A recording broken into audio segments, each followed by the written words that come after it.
Welcome to OnCore, a weekly show about all things mobile games. This week we're rounding up some of the biggest stories, starting out with some new details on Google's Daydream VR headset. Now, the actual headset was announced a little over a month ago at the Made by Google press event, which also included an entire new lineup of Google consumer products like Google Home, Google Chromecast, and of course the new Google Pixel and Pixel XL smartphones. Among all of those big announcements, mobile gaming and games for the Daydream VR didn't get a lot of attention, and just as we predicted, it was only time before we got more details about the Daydream View headset, launch date, and launch titles. So the Daydream View VR headset will be available to consumers starting on November 10th, which is just right around the corner, and it will cost you only $79. Take that, Samsung! But of course, you will need a Google Pixel, as that is the only compatible phone currently on the market. But what about the games? Well, we've got a couple of trailers to some exclusive launch titles for the Daydream VR platform, starting with puzzle platformer from Daydream VR, where you play as a goat that has escaped from Area 51. We don't get to see a lot of the VR application in the trailer, but the art style looks really cool,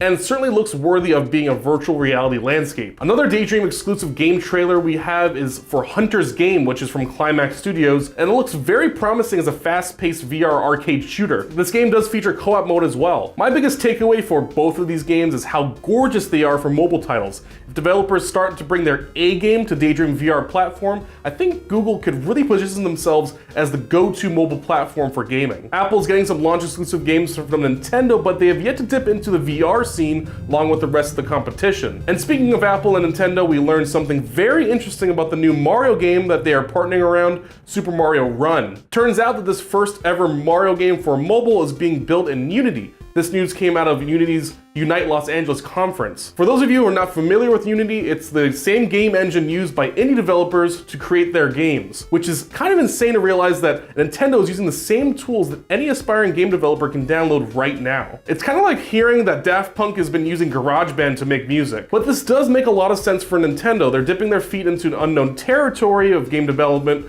for iPhones, iPads, and Android devices. Why not use the tools that have worked perfectly for mobile developers? This could also tell us about how Nintendo is planning for the future. Another interesting tidbit to come out of Unity's conference is that the game engine will support Nintendo Switch at launch. This is huge for indie developers who are looking to port their games over to Nintendo's new hybrid system.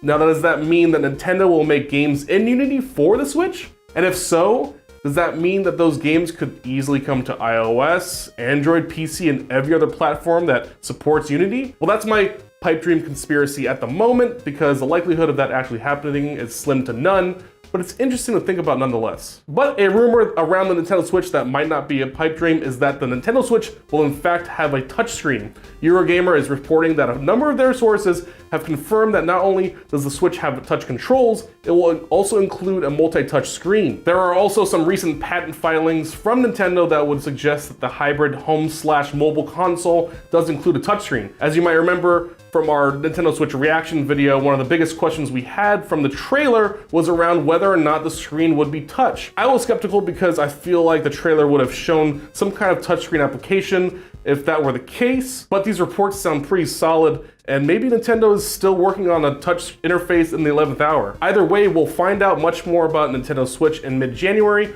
when Nintendo is expected to unveil more specs and titles at a press conference in Tokyo, Japan. And that's all the news we've got for you on this week's edition of OnCore. Are you excited about the Daydream VR launch titles? What do you think about Nintendo making games in Unity? Let us know by tweeting at us, and we'll see you next time.